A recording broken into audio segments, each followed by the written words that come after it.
If you can multiply regular whole numbers, then you can multiply decimals. We're going to look at a shortcut.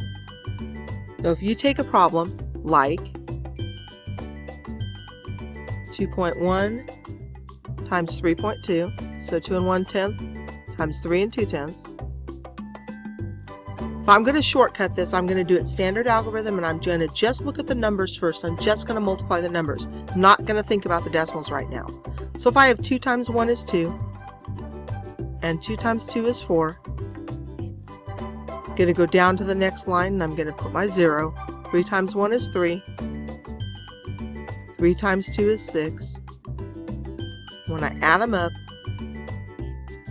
I get 6, 7, and 2. I get 672 down here. But I know that that's not going to be right. If I just use a little bit of logic and a little bit of estimating, I know that can't be right. I can't be 672 because this is a whole number 3 and this is a whole number 2. 3 times 2 is 6. I know it's not going to be 600 in my answer. The shortcut to figure out what to do with this is look at the digits to the right of the decimal in the problem. Here's one digit, here's another. There's 2 digits here to the right of the decimal. The 2 is to the right of the decimal, the 1 is to the right. So down here in my answer, I also have to have 2 digits to the right of the decimal. I'm going to put my decimal right here so that I have 2 digits to the right of it. And if you think about what we said with 3 times 2, just looking at the whole numbers and estimating it that way, 3 times 2 is 6. 6.72 or 6 72/100 makes a lot more sense than 672. So I took my problem, I multiplied the numbers the regular way, looked at how many numbers are on the right side of the decimal on both parts of the problem. 2.1, the 1 is on the right of the decimal. 3.2, the 2 is on the right. There's 2 digits on the right of the decimal, so in my answer there has to be 2 digits on the right of the decimal.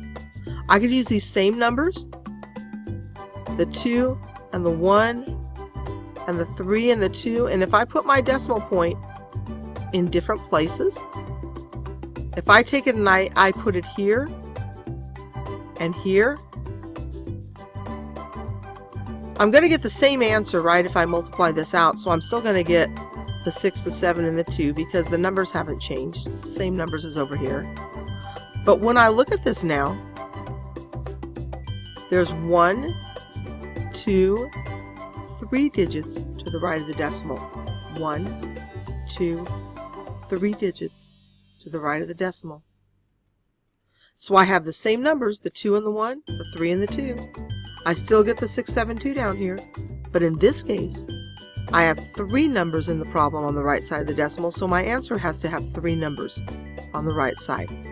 Now if I take those same numbers one more time, and in this time I'm going to do decimal point 21, and then I'm going to multiply it by decimal point 32. I don't have to worry about lining up the decimals in any of these. They happen to line up here, but it doesn't matter. Okay, and we're going to shortcut this again. I'm still going to get the same amount of, I'm going to get the same numbers. I'm still going to get the same numbers. I'm still going to get the 2 here, and the 7, and the 6, because these are still the same numbers we multiplied over here. But in this case, I have 1, 2, 3, 4 numbers to the right of the decimal. Here's 1, 2, 3, but there's not a 4th number. So I have to add a 0 to make sure that I have enough numbers on the right side of the decimal. And now I have 1, 2, 3, 4 numbers to the right of the decimal. That's really all there is to it. Multiply your numbers the regular way. Count how many numbers. Here we have 3 to the right of the decimal. Here we have 4 numbers to the right of the decimal. And make sure that you have that many numbers to the right of the decimal when you do your answer. And that's all there is to it.